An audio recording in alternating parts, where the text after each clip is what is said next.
ગુરુ શું આપે? ગુરુ શું આપે? યાદ રાખજો, ગુરુ 3 વસ્તુ આપે: મંત્ર, મૂર્તિ અને માળા. ગુરુ મંત્ર આપે, એટલે આ મંત્રનો જાપ કરજે. મૂર્તિ આપે, આ મૂર્તિને હૃદયમાં તું સદાને માટે સ્થાપિત કરજે. મંત્રજી માળા આપે, એટલે આ માળાને ધારણ કરજે તારા કંઠમાં.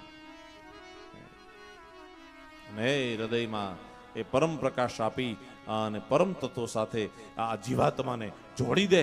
એનું નામ સદગુરુદેવ.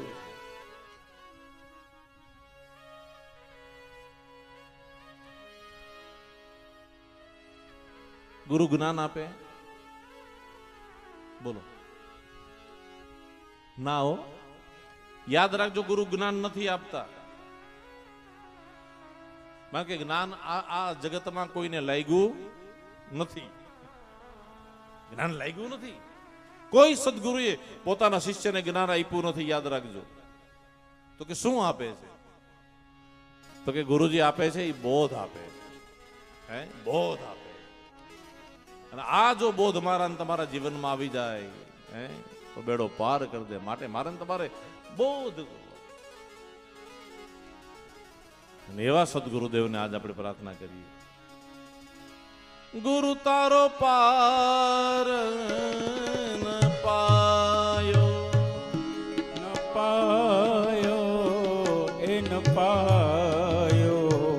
પૃથ્વીના માલિક વાલા તમે રે, તારો તો એ અમિત રે. ગુરુ તારો પાર ન પાયો એ ન પાયો એ ન પાયો. પૃથ્વીના માલિક વાલા તમે રે, તારો તો અમિત રે, અમિત રે. આ જગતમાં બધાના ઋણમાંથી મુક્ત થવાય, પણ 3ના ઋણમાંથી કોઈ દિવસ જીવાત્મા મુક્ત થતો નથી. માતા, પિતા અને ત્રીજા સદગુરુ, એના ઋણમાંથી જીવ ક્યારે મુક્ત ન બને.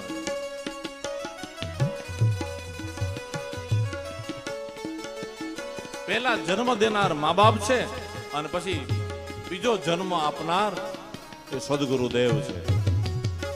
આપણા બીજા મા બાપ સદગુરુ છે.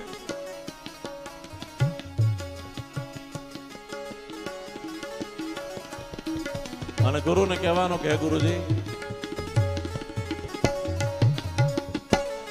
આપ તો તરેલા છો. યાદ રાખજો, ગુરુજી તરેલા જ છે. ગુરુને કઈ કરવાની જરૂર રહેતી નથી. ફક્ત આપણે ગુરુના શરણમાં જ જવાનું છે. એટલું જ કહેવાનું કે તમે તો તૈયાર છો, પણ અમને તારજો. એ જી સંતો શોભાજીનો ચેલો પંડિત દેવાયત એમ બોલ્યા રે. દેવાયત પંડિતની વાણી છે. એને શું કીધું? કે બધાના જેટલા હોય ને બધાના હરખું, બધાની ભક્તિ હરખી, બધાની ભક્તિ હરખી, પણ મારા ગુરુની ભક્તિ. ગુરુજીનો બેડલો સવાયો, ગુરુજીનો બેડલો સવાયો.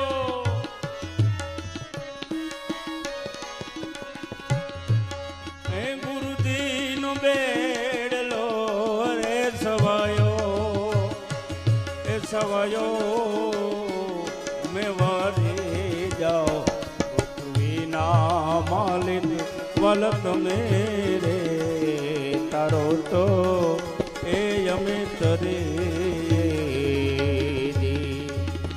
એ વાલ તમે રે, તજાને એ અમિત રે, એ અમિત રે.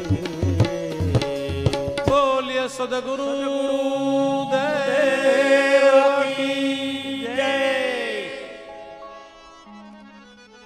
પહેલી વંદના ગણપતિ મહારાજની, બીજી વંદના સરસ્વતીની અને ત્રીજી વંદના સદગુરુદેવની. કારણ કે એટલા માટે આપણે એને યાદ કરવા પડે કે ગુરુજીએ આપણને, મને આ ભણાવ્યું એટલે હું વાંચું છું અને તમને એમ કીધું કે આ જ્ઞાન તમે સાંભળજો, એટલે તમે સાંભળવા બેઠા છો, માટે સદગુરુને પહેલા વંદના કરવાની છે.